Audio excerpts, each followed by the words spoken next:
আপনি কি ভাত খেতে পারছেন না? মুখে কি একদম রুচি চলে গেছে? তো ঝটপট বানিয়ে নিন এই অসাধারণ ভর্তা। এই ভর্তা থাকলে নিমিষেই এক প্লেট ভাত শেষ হয়ে যাবে। তো কি সেই ভর্তা, চলো দেখে নিই। এটা হচ্ছে ইলিশ মাছের লেজা। ইলিশ মাছের লেজটা আমরা কেউ খেতে চাই না কাটার ভয়ে। এটাতে প্রচুর কাটা থাকে। যদি এভাবে ভর্তা বানিয়ে নেওয়া যায় তাহলে তো নিমিষেই মাছের লেজাটা খাওয়া হয়ে যাবে। তো চলো কি সেই ভর্তা সেটাই তোমাদের বানিয়ে দেখাই। এখানে আমি এই তো একটা ইলিশ মাছের লেজা নিয়েছি। এটাকে আমি ভর্তা বানাবো। তো এখানে আমি প্রথমে একটু হলুদের ফাঁকি, একটু মরিচের ফাঁকি আর সামান্য লবণ এটা দিয়ে সুন্দরভাবে মেখে নিলাম। এই তো চুলাতে একটি ফ্রাই প্যান দিয়ে নিয়েছি। এখানে একটু সরষের তেল দিয়ে দিলাম। তারপর আমি মাছটাকে ভেজে নিব। লেজটাকে সুন্দর করে উল্টে পাল্টে মচমচা করে ভেজে নিব।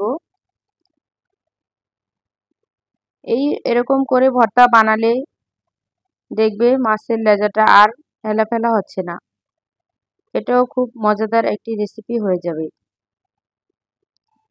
সুন্দর করে আমি মাছটাকে উল্টে পাল্টে এপিট ওপিট করে ভেজে নিয়েছি।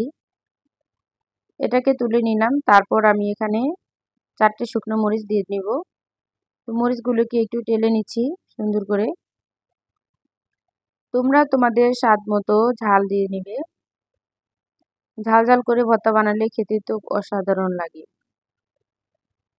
প্রথমে আমি মাছের কাঁটাটাকে ছাড়িয়ে নিব। এখানে একটা কাঁটা চামচের সাহায্যে, মাছটা যেহেতু গরম আছে। এই তো একটা একটা করে কাঁটা আগে ফেলে নিব।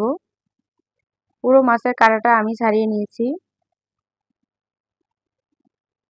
এখন লবণ আর মরিচটাকে আমি সুন্দর করে ডলে নিব। এটাকে গুঁড়ো করে নিব। এরকম করে ভর্তা বানালে খেতে তো অসম্ভব মজা হয়। খুবই টেস্টি হয়। লবণ দিয়ে প্রথমে আমি মরিচটাকে গুঁড়ো করে নিয়েছি।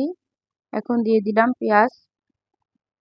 এখানে দুটো মাঝারি সাইজের পেঁয়াজ কেটে নিয়েছি। পেঁয়াজের সাথেও মরিচটাকে সুন্দর করে মেখে নিব। এগুলোকে ডলে আগে একটু নরম করে নিলাম। এখন এর ভিতরে দিয়ে দিলাম সরিষার তেল। হাতে মাখানো এই ভর্তাটা খেতে যে কত মজা, তোমরাও না খেলে বুঝবে না।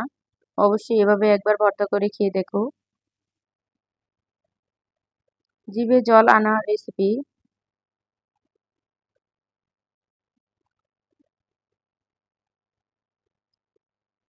এই তো মজাদার ভর্তা বানিয়ে নিলাম। দেখো খুব সুন্দর লাগছে তাই না? অনেক ঝাল ঝাল করে বানিয়েছি।